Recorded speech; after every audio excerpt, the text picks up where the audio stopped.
pra resenha, meu bem, pode vir tudo bem. Hoje eu vou te mostrar a vida. Vem pra resenha, meu bem, pode vir tudo bem. Hoje eu vou te mostrar a vida. A festa tá ficando boa, tá começando a esquentar. Cê vai ficar aí à toa, em casa largada no sofá. Eu já peguei meu violão. Opa, agora sim. Agora nós estamos ao vivo aqui pelos estúdios da SRTV. Boa noite para você que está conectado com a gente. Desculpe o nosso atraso. Estamos iniciando o nosso Papo Resenha. Tivemos um pouquinho de atraso, como todo mundo sabe, problemas técnicos, né? Programa ao vivo é isso. Desde já, estamos aqui em nome, né, dos nossos parceiros, a Valentim Solar e também o salão, a barbearia, né, do nosso amigo Magno, lá na Solidade, no bairro Solidade. Estamos voltando com o nosso podcast, o Papo Resenha, né? Hoje a minha produtora não se encontra, então eu estou no corre-corre, como se diz, né? Estou operando o áudio, estou operando a mesa, estou operando aqui os cortes de câmera, né? Mas hoje o meu convidado para lá de especial, que está aqui, né, e vai se apresentar para a gente, é o meu querido e amigo. Ele já teve, eu acho que em uma ou duas edições aqui comigo já, o professor e historiador Dejalmir Arcanjo. Seja bem-vindo, mestre Dejalmir. Muito obrigado. É um prazer mais uma vez voltar aqui. Obrigado aos leitores que estão nos escutando, aos leitores dos meus livros também. É bom, vamos bater um papo sobre literatura, um livro muito bom que eu estou lançando agora. É isso aí, professor Dejalmir. Então, desde já, você que não conhece ainda o trabalho do professor Dejalmir Arcanjo, você que está em casa nos acompanhando, vai poder conhecer, né? Inclusive, deixa eu cortar aqui para a câmera do professor Dejalmir. Cadê a câmera do professor Dejalmir? Estica aí, Dejalmir, o livro. Olha aí, rapaz. Esse daí, Dejalmir, é o mais novo, né? Deixa eu mostrar aqui, perto aqui. Peraí, da câmera. Foi editado, agora está com um mês, foi editado, especialmente para as feiras do livro de Mossoró e de Natal. Feira de livro de Mossoró acontece na próxima semana, e a de Natal ainda está para ser escolhida a data. Eu era um poeta e não sabia, não é isso, professor Dejalmir Arcanjo? Pois é, um título que as pessoas sempre perguntam, porque acho interessante porque tem esse título, né?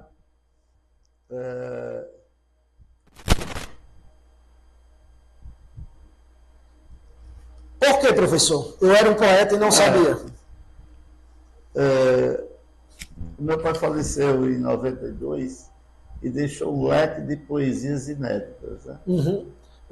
E aí, uma pessoa lá em Natal, que havia conhecido ele, disse: o seu pai ficou algumas poesias? Eles ficaram bastante. Aí vamos ver, vamos. Aí eu levei para Natal e a gente resolveu organizar um livro com as poesias do meu pai, né? Em 98 foi publicado o livro Poética Veia Profética. Poeta Veia Profética foi o Poética Veia Sim, Profética. Poética Veia Profética. Foi o primeiro livro. É que eu publiquei, eu era organizador, porque as poesias eram do meu pai. Sim. E esse livro trata só das consequências que a Nova São Rafael viveu com a barragem Armando Ribeiro. Quando ele veio morar aqui, então ele passou a ir escrevendo as poesias do que encontrando. Se ele escutava uma coisa, ele já era um mote para ele fazer uma poesia. E nesse contexto, quando eu publiquei esse livro, trabalho sobre a educação. E foi pensando nisso que eu juntei essas poesias com as minhas inéditas e mantive o mesmo título de Eu Era o Poeta Não Sabia, porque eu reconto a história de como eu entrei no cenário literário. Eu atualizo alguma coisa das poesias da época para hoje, né? Por exemplo, na época eu fiz uma poesia cobrando que as escolas estaduais deveriam ter os diretores eleitos pela comunidade. Hoje, as escolas estaduais, os gestores são eleitos pelos professores, funcionários, pais e alunos maiores de 12 anos. Então, eu tive que recontar um pouco dessa história, né, para adequar o tempo e o... Então, quer dizer, essas mudanças é importante. Por exemplo... São tudo registros que o senhor coloca nos seus livros. Exatamente, que é pouco comum na literatura brasileira e potiguar o registro da vida da educação das escolas. Né? Uhum. Só para ter uma ideia, em 1999, eu fiz uma poesia sobre a torre da igreja. Estava lá, já sintetizando a falta de compromisso público, está entendendo? Para a manutenção daquele patrimônio histórico e memorial. Né? Então, essa poesia de 99, em 2010, a torre caiu. Aí eu fiz uma outra poesia, então eu faço a junção dessas duas poesias. Eu conto, olha o que eu dizia em 1999. Aconteceu em 2010. Né? Não houve uma manutenção na estrutura física daquele legado, e ela tomou, né? Então, o poema O Tombo da Torre, que eu publiquei no meu livro de poesia, mas eu fiz questão de sintetizar aqui pela relação que tem com a poesia de 99, que eu fiz sobre a outra coisa que eu queria aqui para vocês que estão assistindo a gente, inclusive pedir desculpa que a gente começou primeiro no nosso canal, né? Lá no nosso site, a gente começou a transmitir primeiro no nosso site e entramos agora no YouTube, tá certo? Então você pode nos acompanhar pelo nosso site www.tvsr.com.br.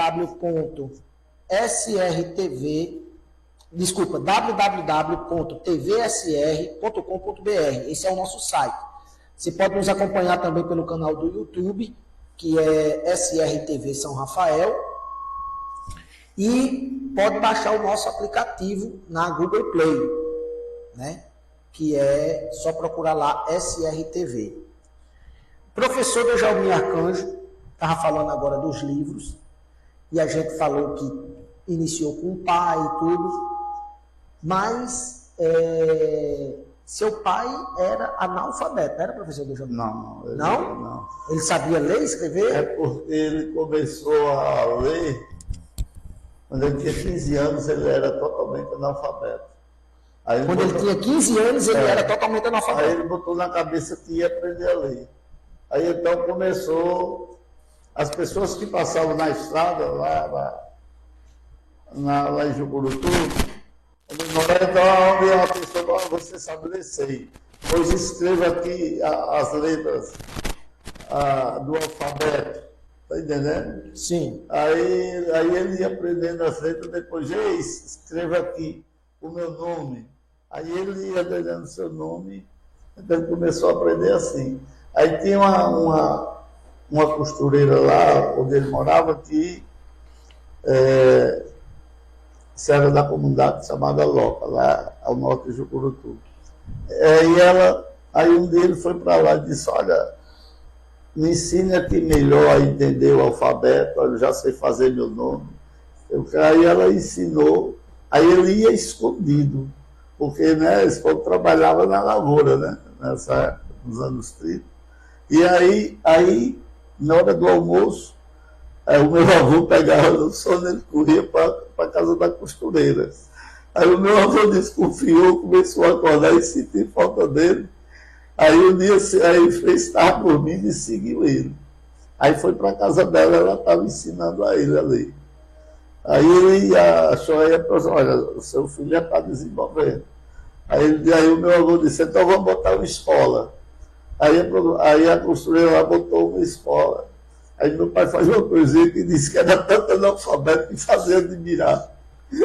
Só que quando a escola começou, estava já no final do verão, só durou 60 dias. Aí começou a chover, aí todo mundo vai para a agricultura, né? Então aí a escola acabou. Mas ele continuou lendo e escrevendo, e foi assim que ele aprendeu a ler. Aliás, a letra dele é muito bonita. As poesias dele sempre escrita por ele. Eu tenho um leque de poesias. Tudo isso guardado em casa. Tudo isso guardado. Tudo isso guardado lá em casa. As poesias do livro de 98 que eu publiquei dele está lá. E o pessoal de Natal tinha um leque de poesias dele. Aí eles só me devolveram agora, uns 2 anos atrás. Foi mesmo, eles professor? me devolveram as poesias. Uma pasta com muita poesia. Depois eu vou ver se o livro de 98, que é só sobre, né, a situação de quando os habitantes da nova cidade chegaram aqui. Quem sabe eu vou tentar ver se eu reedito. Porque a edição de 98 eu vendi muito mais fora de São Rafael do que aqui. Então, de repente, se houver um interesse aqui que queira levar esses livros às escolas, quem sabe se eu não reedito ele mais adiante. Hoje, em algumas escolas aqui do nosso município, nós temos aquele livro também do senhor, né? Que o senhor já fez a primeira edição e teve a segunda edição. A segunda edição da história de São Rafael. As bibliotecas das escolas municipais e estaduais têm esse livro. A importância, professor, desse livro hoje no acervo da nossa cidade. Não somente da nossa cidade, mas como nas cidades vizinhas. Do outro. Outra história do Brasil, muita gente liga para mim para querer saber, entender um pouco, porque, na verdade, eu faço uma crítica como a história do Brasil é contada nos livros. Está entendendo? A história do Brasil é muito mal contada. Tem muita coisa conservadora de escritor medíocre, e a gente tem que colocar esses livros nessa dialética. Por isso que eu adquiri o hábito de não utilizar esses livros mais. Eu dava aula a minha maneira em cima do que eu entendo ser a história. Eu sou partidário da história crítica, que é a história que, por exemplo, você não vê no livro de história do Brasil ou do Rio Grande do Norte falando sobre os nossos índios foram assassinados. Dizem assim, eles desapareceram, eles foram expulsos, eles nem desapareceram, nem foram expulsos, eles viviam aqui há milhares de anos, eles foram assassinados pelos próprios. Mas você não vê no livro, a não ser nos meus, quando eu toco no assunto, que diz que eles foram assassinados pelos portugueses. Mas a gente não vê índio entre nós por isso. Né? Então, hoje, então, você pode se dizer que, vamos supor, aqui no Rio Grande do Norte pode ter descendentes, mas indígenas... Não tem. Tem descendentes porque muitos índios da época fugiram e os seus descendentes foram encontrados no Capão da Traição, que é uma região da divisa do Rio Grande do Norte com a Paraíba. E em função da violência que os índios sofreram, aquelas pessoas que eram descendentes indígenas, tá entendendo? Praticamente se escondiam com medo, né? Com medo de serem mortos. Né? Esse pessoal que estava no Capão da Traição, foi uma luta danada para eles entenderem que não havia mais a matança portuguesa, tá entendendo? Para eles voltarem a ser índios. Né? Na verdade, tanto os afrodescendentes como os indígenas, né, foram as políticas do governo Lula voltadas para esses grupos, que voltaram a essas pessoas serem identificadas como índio e como afrodescendente. Não é que antes, até a virada do século XX para o século XXI, não havia essas comunidades. Hoje, onde tem esses descendentes têm as suas comunidades, né? Eu acredito que receba até algum incentivo fiscal, né, federal em relação a isso, que tiver que se estruturar toda uma vida. Mas, por exemplo, os nossos índios, com certeza muitos dos seus descendentes não falam mais a língua origem, né? Porque se perdeu nisso aí. Os portugueses assassinaram com tudo o povo indígena, e isso é a grande lacuna. Então, o meu livro de história tem esse aqui. Se você quiser levar para a sala de aula e confrontar com os livros de história, tem trabalho, tem uma boa maneira de fazer isso. Por exemplo, você pega no livro de história, o que é que fala sobre a imigração? Diz que veio japonês, que veio europeu, aí 100 anos da colonização alemã, japonesa no Brasil, mas o Brasil não precisava de imigrantes, né? Então, por que esses escritores não dizem que o Brasil não precisava? Porque eles são partidários da ideologia, da maneira como o imigrante veio para cá. O europeu pobre, mas branco. Não é? Porque a gente tem até a ideia que a gente pensa, como o europeu tem uma qualidade de vida boa, por que aquele povo vinha para cá? Porque eles eram pobres. O capitalismo gera riqueza, mas também gera pobreza, né? Então, os governos brasileiros, no início do século XX, eles ansiavam, e a sociedade elitista, por uma sociedade branca.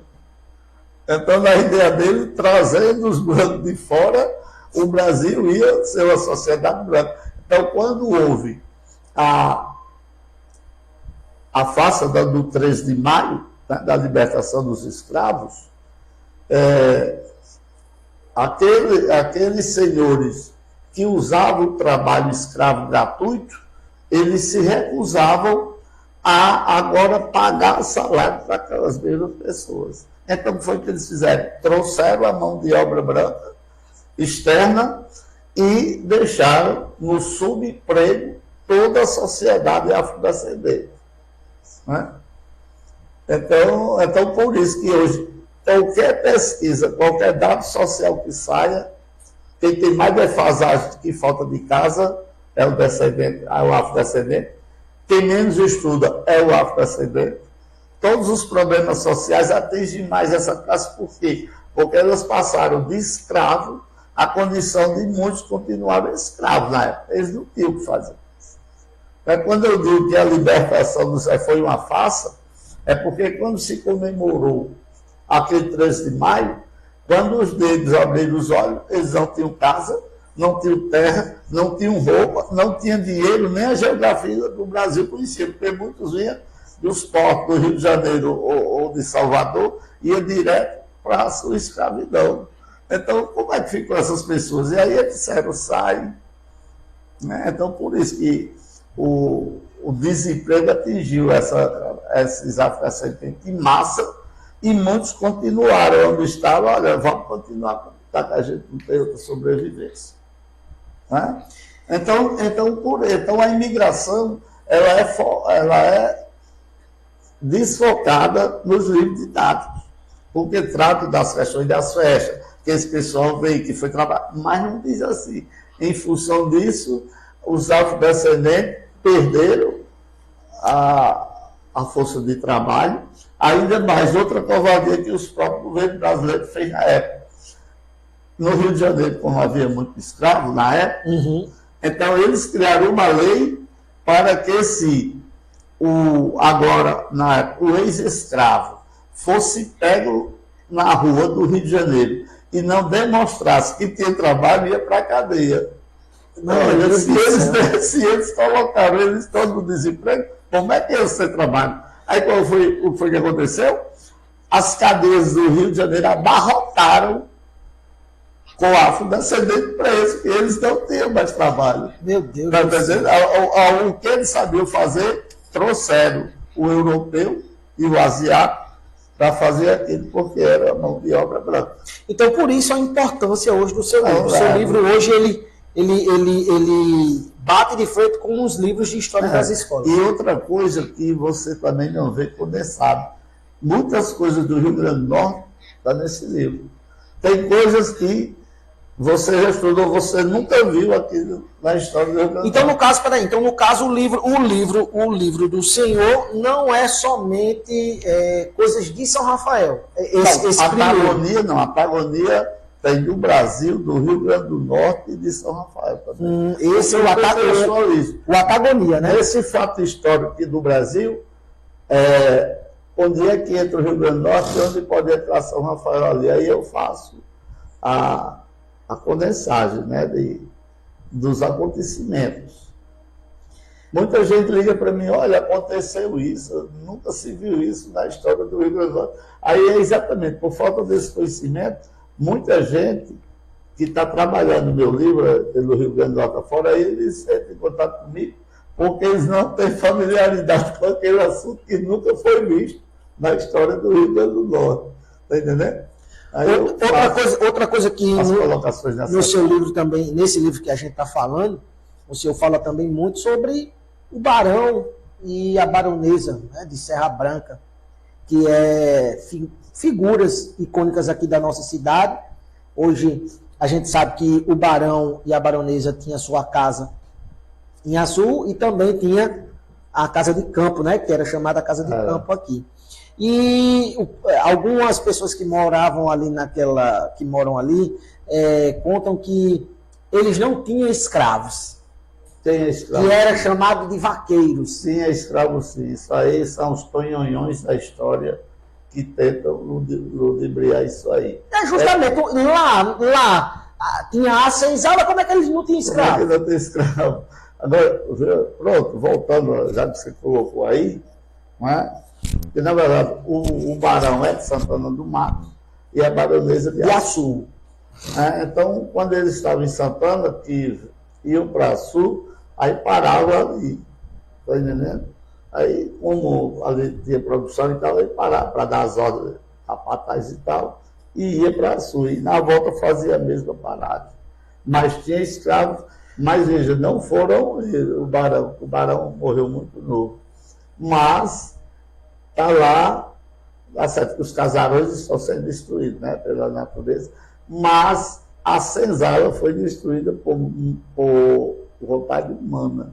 Não foi a natureza que destruiu.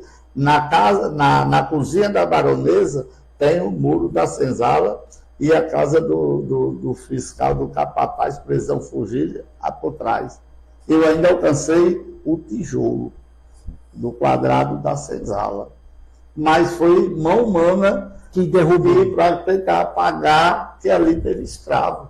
Não adianta dizer que não teve, porque teve. Agora, você veja, quem teve escravo praticou todo tipo de banditismo. Porque o escravo, a qualquer oportunidade que ele pegasse, ele queria ir embora. O escravo era homem livre. Então as pessoas acham, não. Inclusive na história coloca que o escravo pronto se acostumava. O que é que você vê na novela? Aquelas escravas adoram os senhores. Não é verdade? Então isso é uma manipulação da história. Verdade. Ele não conta o escravo no tronco, o que sofria, o que apanhava, aquele que tentava fugir quando era pego. Todo tipo. Aí de repente, quando aproximou-se o 13 de maio, todo mundo ficou humanista. No Ceará libertou escravo, Mossoró libertou escravo, Açu libertou escravo. Por que de repente agora todo mundo ficou humanista?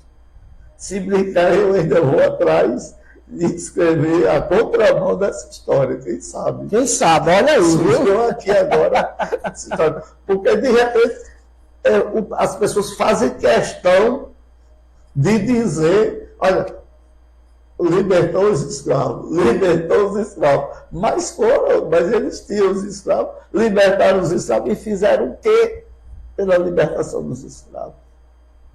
Não é? A maioria, todo mundo sabe.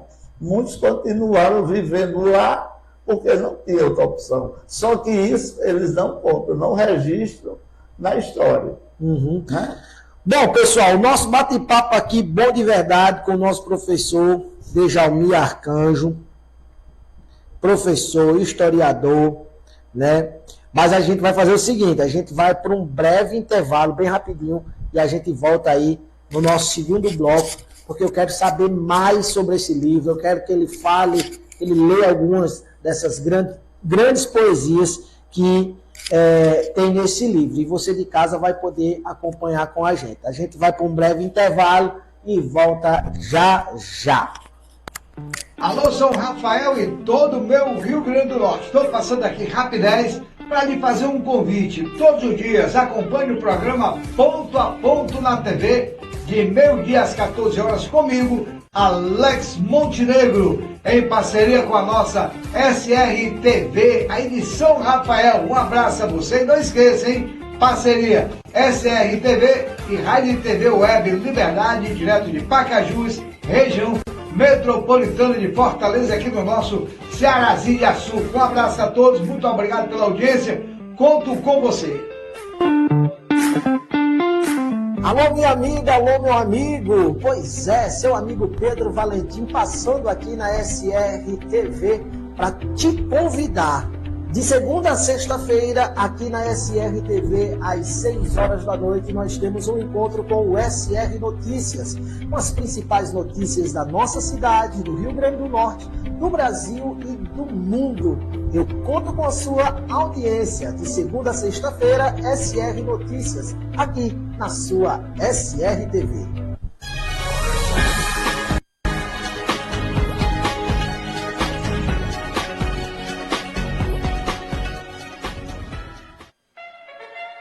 Prepare-se para dar boas risadas. De segunda a sexta-feira, às 21 horas, a SRTV apresenta um clássico do bom humor.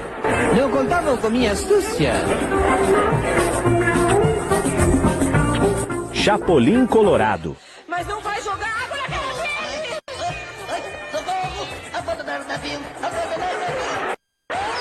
Com suas trapalhadas. Quem poderá me ajudar?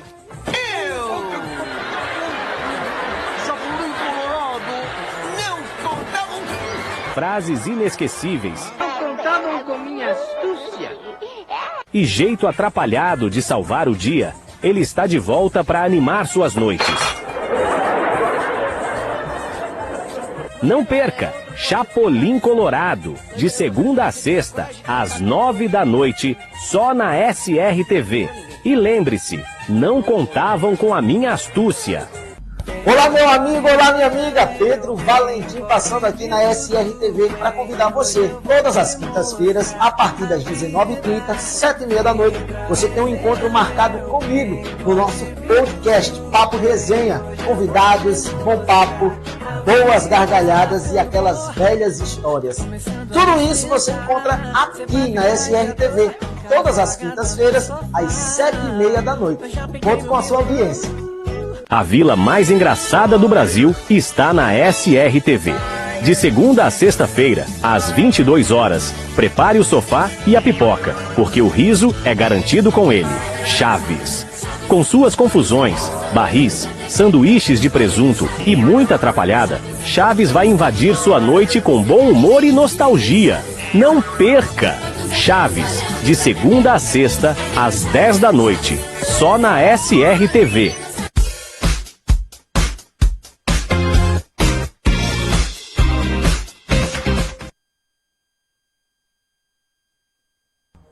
Já estamos de volta aqui no nosso podcast Papo Resenha, hoje batendo esse super papo com o professor e historiador, o meu querido e amigo professor Dejalmir Arcanjo. Já falamos aqui sobre vários livros do professor, né, que o professor Dejalmir Arcanjo já escreveu, né? Também falamos sobre o seu pai, né? O nosso querido Rafael Arcanjo, né? O poeta Rafael Arcanjo. E hoje eu quero saber de você, Dejalmir. Qual a poesia do seu pai assim que ficou mais marcada para você? E se você lembra e se você pode falar para a gente aqui agora? Ele fez uma poesia assim, muito bonita, que foi com a saída, né? A saída do seu habitat, que é o seguinte, a poesia do meu pai, como ele sabia fazer esse registro de poesia, é um negócio que não é só para a família dele, aquele marco. Aquilo era o sentimento de todo mundo que foi obrigado a deixar os seus lares, né?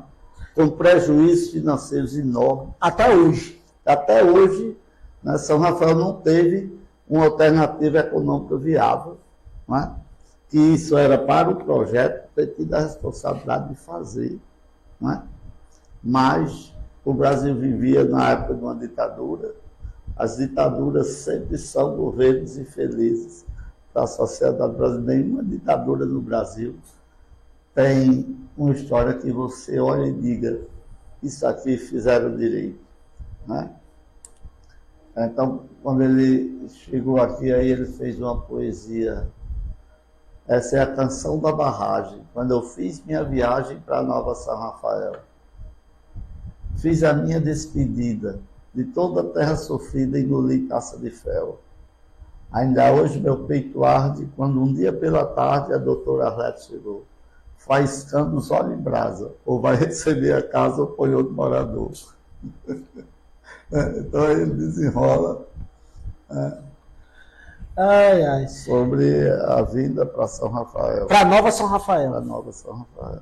Professor, hoje... Aqui, outra poesia marcante. Qual? Aqui na nova cidade tem muita necessidade. Eu sou osso menininho.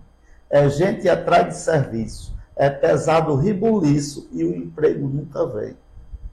Mas como eu sou um velho gaiato, digo, comam esse retrato que receberam de alguém. Certamente deram os votos. Enche o bucho com as fotos. É o recurso que tem. Olha só, olha só. É uma ironia, mas é uma ironia trágica. Né? Para você ver como já, naquela época, Rafael Arcanjo, ele já fazia uma crítica à política da nossa cidade, né? Para aqueles que receberam as fotos, que, né, não tinham o que comer, mas que começaram as fotos que receberam dos candidatos. Tem outra também que eu acho muito bonita, que é aquela que tem um vídeo dele, que é tipo ele... Sim, vou começar na safra da goiabeira. Como é que é? Que havia no Rio de Piranha. Quem faz doce não conta mais façanha, que o produto não tem mais nesta feira. Acabou-se os cajá e as mangueiras, estão secas no mar sua ramagem. As folhas de feijão não têm vantagem, que das terras só descobre os carrascos. Da enxada só ouço raco-raco, tudo isso é produto da barragem. Ei, meu amigo, eu estou dizendo a você. Então, tudo tem no livro Poética Via Profética, tem essas, né? E aí finalizando assim, uma que ele mata com a criticidade da sua visão. Desde que eles começaram, o que eu dizia era ruim.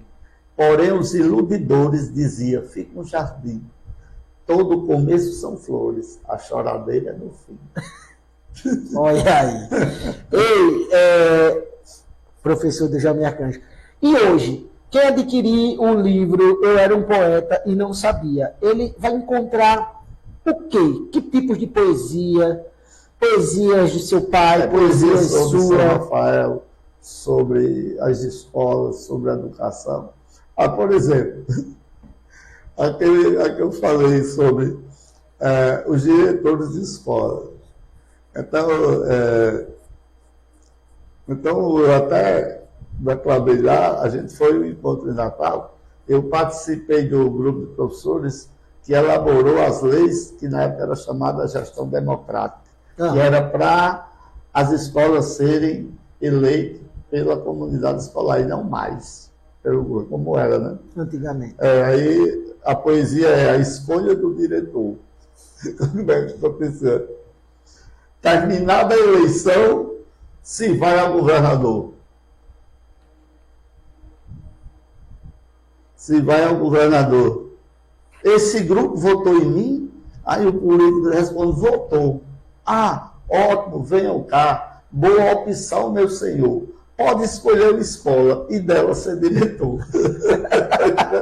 Aí eu disse lá na frente, eu digo, era assim que os diretores das escolas eram escolhidos.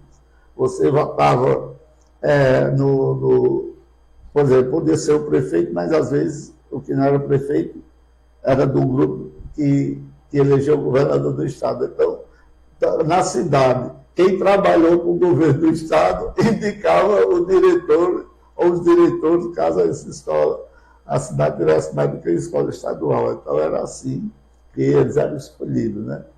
Então hoje já não é mais, né? Aí eu já adequei, eu faço o contínuo da poesia, aí eu conto a história, né? Foi a partir de 2005 que as escolas começaram a eleger os seus dirigentes escolares. Então já foi uma mudança que eu coloquei aqui. Aí, por exemplo, outro exemplo, a questão da torre. Em 1999 eu fiz a poesia São Rafael. Está entendendo? Contando da época, né? Aí tem uma hora que eu digo: São Rafael, que futuro te anuncia, em gritos silenciosos que aquela torre denuncia, a má-fé e a falta de respeito para com o patrimônio e a história, pois sabemos que sem o passado o povo perde o rumo e a memória. Isso eu dizia em 99. 99? Aí a torre caiu, aí eu fiz o poema O Tombo da Torre. Como é que é o tombo da torre? Pronto, aí eu vou dar a outra estrofe. Aí eu digo... Está nesse livro também? Está nesse livro, as duas poesias. Fim desta agonia desolado, mas por séculos será lembrado este mês. Da história era um privilegiado, quem viu a torre pela sua última vez. Sintetizo esse fim sem altivez. Aí eu digo, nossos agentes públicos de décadas sintam-se agraciados na cidade pelos asfaltos esburacados, pela destruição da prainha e pela derrocada da torre. Nada disso vos comoves, pois tudo isso foi obra de vocês. Entendeu? Eu fiz uma poesia. Rapaz, olha, eu vou dizer. É como tem que dizer, aquele ditado: filho de peixe, peixinho é, né? Professor Djalmir, hoje, quem quiser, cadê? Me dá aqui. Quem quiser adquirir hoje o livro do professor Djalmir Arcanjo, deixa eu botar na minha câmera aqui. Quem quiser adquirir o livro do professor Djalmir Arcanjo, ele vai encontrar esse livro. Eu era um poeta e não sabia aonde. Pronto, como esse livro eu recebi recente, aí teve um evento do Câmara Cultural, não é? Sim. Porque como eu estava montando ele para as feiras, aí teve o Câmara Cultural, aí quando na reunião lá, aí eu coloquei ele para ser lançado no Câmara Cultural, como de fato foi. Como foi? Estávamos lá. Teve muita gente, muitas pessoas já adquiriram, outras vão adquirir. Então, em São Rafael, geralmente, comigo, a pessoa adquire ele, ou então lá no estúdio de Vanderlei Freitas. No estúdio do nosso amigo Vander. Sempre passa gente de fora, vai lá no estúdio dele. Que é um espaço bem cultural, né? Então, aqui é comigo e lá no estúdio de Vanderlei Freitas você também o adquire. Só que depois, como está recente, eu estou envolvido nas feiras, né? A feira de Mossoró começa próxima segunda, dia 8. Então, eu ainda não levei nem para outras cidades, por exemplo, para Sul, para buscar um canto lá, para Natal, porque lá em Natal, lá na livraria Câmara Cascudo, meu livro sempre fica lá. A Câmara Cascudo participa da feira do livro de Natal, e eu deixo lá. Então, depois de terminar a feira daqui, aí eu vou me voltar para Natal, aí vou ver Açu, vou ver Caicó, como um local, um espaço adequado, Jucurutu, para deixar o livro, para ficar exposto à aquisição. Bom, está chegando quase já o nosso horário, e eu queria que o professor escolhesse. Eu vi um aqui, mas o senhor que escolhe. Esse Adeus Rio Piranhas, mas o senhor que escolhe. Fica à vontade, o senhor que fez o livro, o senhor sabe. Eu queria que o senhor finalizasse... Adeus, Rio Piranhas. Eu vendo o meu pai escrevendo as histórias da barragem, e na época veio uma antropóloga carioca chamada Nazira Vargas, que foi quem publicou as primeiras poesias dele, e o pessoal do SAV é um órgão chamado Serviço de Assistência Rural, que veio para São Rafael e ajudou a muitos trabalhadores, está entendendo? Trouxe condição de luta, por exemplo, esses assentamentos de Serrote, Serra Branca, foram esse pessoal da equipe do SAP, Nazira Vargas, quem orientou para eles escolherem essa área e mandar os documentos para Brasília, para pedir a desapropriação delas. Então, eu de tanto ver aquele movimento e o meu pai escrevendo poesias, aí eu resolvi também escrever uma. Mas antes do senhor dizer a poesia... O Rio Piranha, se você quiser que tu lesse. Agora, o Rio Piranha foi... Eu quero Esse poema é de 1980. Não, fica à vontade. Foi minha primeira poesia. O que o senhor quiser fazer. Só antes, registrar aqui quem está lhe mandando um abraço, né? Um abraço para o meu professor, o grande Dejalmir Arcanjo, gente boa, de verdade. É o Val Júnior. Meu ex-aluno, rapaz. Um abraço. E flamenguista também. E flamenguista também. Nós estamos de cabeça quebrada, mas fazendo. Mas vamos lá, professor Dejalmir Arcanjo, para a gente finalizar, porque daqui a pouquinho você que está nos assistindo agora aqui, ao vivo, são 8h50, nós estamos ao vivo aqui no estúdio 1 da SRTV, que agora nós estamos com 2 estúdios, né? Não é a Globo não, mas estamos com 2 estúdios. E daqui a pouquinho, às 9h, começa o Chapolin, né? Sempre às 9h inicia aqui. Vamos lá, professor. Então, adeus, Rio Piranhas. Inclusive, quando eu fiz essa poesia, eu morava e estudava em Açu, lá no JK, né? Então já foi um jeito do meu pai, de tanto eu ver ele fazendo, só que eu fiz isso aqui e guardei, eu nem mostrei a ele nem a ninguém. Então eu fiz dentro dessa conjuntura do que eu estava entendendo a história da barragem na época, como nessa época, né, na faixa dos 15 anos. Adeus, Rio Piranha diz, um dia todos vão ver o nosso Rio Piranha ser inundado por uma água feroz, de uma grande barragem que afogará nossas terras e sairá correndo com todos nós. Muitos que aqui nasceram, trabalharam e viveram, não aceitam essa realidade. Sabem o quanto vão sofrer, tendo que viver com mais dificuldade. E olha, ninguém sabia ainda o que ia acontecer. Isso com quantos anos, professor? Em 81, eu tinha 17 anos. 17 anos. Sei que esse projeto poderá trazer um melhor futuro, mas muitos, por enquanto, estão caminhando em caminho escuro.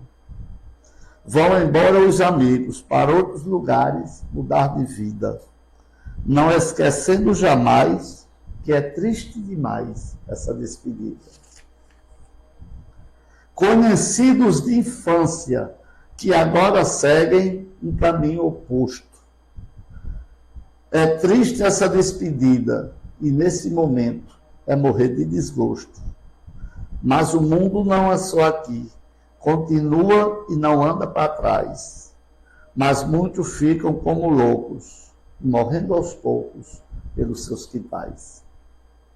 Depois correm os cercados, correm pelas roças e pelas vazantes.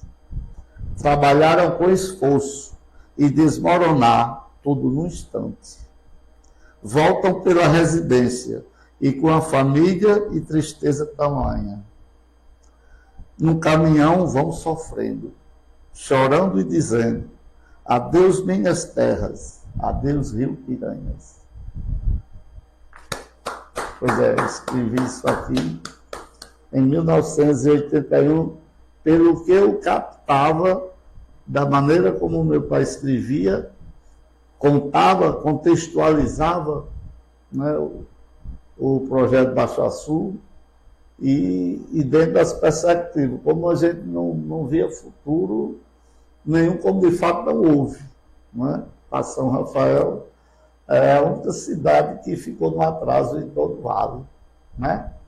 E Panguaçu era uma cidade praticamente formada por 2 ruas. Saía para o Rodrigo, um do lado era de Panguaçu. Hoje, olha o tamanho da cidade. É verdade. Itajá era o povoado de Panguaçu, hoje é cidade. Verdade. Jucurutu era a infraestrutura de Jucurutu era uma coisa muito diferente se você comparar com hoje. Então, todo o nosso arredor evoluiu economicamente, menos São Rafael. Cobriram-se as riquezas, não deram outra oportunidade de sobrevivência para as pessoas. O DENOC nunca trouxe, nunca teve no projeto o que fazer para essas pessoas. Não é? E aí não fizeram. Naquela época, por exemplo, a questão da pesca, o pessoal de São Rafael não era pescador. Que alguma pessoa que pescava por lazer, para pegar um peixe para comer no fim de semana, era na água de rio, água de cintura. E aí você veio para aqui para pescar em canoa profunda, e de canoa, todo esse aparato que você não tinha e nem sabia dar. Você teve que aprender tudo isso, porque na época, quando eu fui para a pós-graduação, que eu escrevi o meu trabalho, foi sobre as consequências da barragem. E aí, uma vez, numa palestra, uma pessoa falou, mas para pescar precisa você aprender água em águas profundas, precisa. Preciso. Não é verdade? Preciso. Porque você tinha que ter todos os apetrechos de pesca, canoa, motor. Como era que você perdeu até os benefícios, os minguados benefícios que você recebeu, corroído pela inflação da época, você tinha que sobreviver. Como era que você, de repente, ia virar um pescador de uma semana para outra? Né? Então, é por isso que muitos pescadores vieram da Paraíba estão, né, adequados à sociedade rafaelense e foram até com essas pessoas, que muitas pessoas aprenderam a pescar. Né? Outra atividade que poderia ter vindo, mas a qualquer momento, se quiser um dia projetar, é atividade turística. Nenhuma cidade tem em torno de 8 mil habitantes e as potencialidades turísticas que tem São Rafael. Isso é verdade. Mas não é um fato econômico para ter produção de renda o fator turístico aqui. E o turismo em São Rafael é um turismo religioso, é um turismo esportivo, é um turismo que tem todas as matizes, né? Tudo. Você olha que a prainha não foi um negócio organizado, estruturado para ser um projeto turístico, mas transformou-se porque onde tem água, você faz turismo em qualquer época. Onde tem água é fonte de lazer, né? Muita gente se lembra, 10 mil, você já pensou 10 mil pessoas daquela praia no domingo, numa terça de carnaval, como havia. E fora do carnaval, toda semana quem passava por aqui ia para ali. Então é uma fonte de renda que acabou-se e que se voltar, volta a ter renda. Se voltar uma estrutura, lá tinha um local adequado, fora da área de inundação. Lá tinha o cara que assava o peixe, lá tinha o cara que dava uma volta com o povo no barco, lá tinha o cara que levava e trazia a pessoa para a prainha e voltava para a cidade, né? Mas tudo isso, infelizmente, se acabou. Professor, queria conversar mais, mas o nosso tempo ali já está mais do que papocado e estourado. Desde já eu quero aqui agradecer a sua presença, a sua participação. E vamos marcar mais vezes, porque eu acho bom essas conversas. Inclusive, eu quero marcar para a gente vir fazer uma mesa redonda. A produção aqui está preparando uma mesa redonda para a gente ficar sempre batendo esses papos, trazendo os amigos para a gente estar falando sobre a história da nossa cidade, a história do Brasil, fatos, acontecimentos, né? E quero deixar aqui as suas considerações finais. Pronto, é muito bom que aconteça isso. toda conversa boa, as horas passam. Então, esse livro, gente, pode adquirir, que quem gosta de educação, quem gosta de literatura, de reflexão, aqui tem reclamações, tem protestos, tem homenagens, tem cultura, tem história, então é uma literatura vasta, né? E só lembrando que ele vai estar durante a próxima semana, de segunda a sexta, na Feira do Livro de Mossoró. Lá vai estar na Livraria Independência e na Livraria L Cultural. Essas duas livrarias, esse livro vai estar lá. Terça-feira, que é dia 12, todas as escolas do Vale, é o dia delas irem participar. E eu vou estar lá, né, para pedir aquela força, dar a orientação adequada. Esse livro talvez seja o único livro que vai estar na feira que fala da importância dessas feiras para o escritor potiguar. Eu fiz questão de citar, porque essas feiras me deram incentivo a eu fazer essa compilação poética para apresentar para as bibliotecas das escolas do Rio Grande do Norte. Então esse livro vai estar. Quem quiser adquirir, tem meu contato, entre em contato. Lá no estúdio Vanderlino, você também adquire ele, em São Rafael, assim.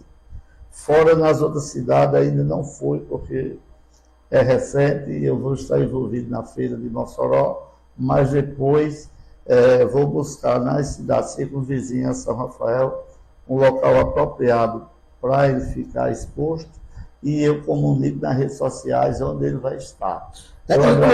Inclusive em redes sociais, pode falar, professor, que eu vou colocar a rede social do professor para quem quiser seguir o professor Djalmir Arcanjo. Tem o Zap, tem o Instagram, tem o YouTube. E agradeço também a você, Pedro, por esse espaço. É muito bom, muito propício, né, para as coisas de São Rafael serem apresentadas, serem mostradas e serem acreditadas. Eu costumo dizer que a SRTV não é um livro. E pode ser um livro, é um documentário. Porque alguns eventos, a gente não consegue estar em todos, mas alguns eventos, e inclusive eventos de grande importância, nós da SRTV fazemos questão de estar. Porque é como o professor Djalmir Arcanjo falou, hoje, dentro de todos os livros dele, ele tem muita coisa do Rio Grande do Norte e também da nossa cidade de São Rafael, que está aqui, está arquivado, que está contado, né? E hoje a SRTV é um canal no YouTube e um site, onde tem um aplicativo que você pode assistir as edições que tiveram de todo o Arraiá da Gente. Agora que teve o João Pedro, a volta do João Pedro, toda a Câmara Cultural, né? Aquela vinda do pessoal do Baixa Sul, né? Do Baixa Sul, não, né? Dos que teve os 40 anos, foi lá na... Sim, foi. Foi lá no Baixa Sul, nós tivemos... Do projeto Baixa Sul, nós estivemos lá fazendo cobertura, entrevistamos o professor Djalmir, todo mundo que estava lá. O movimento que teve no Casarão da Baronesa, nós estivemos lá. Então, tudo isso é algo que nós temos registros e fica no nosso canal do YouTube e fica aqui também.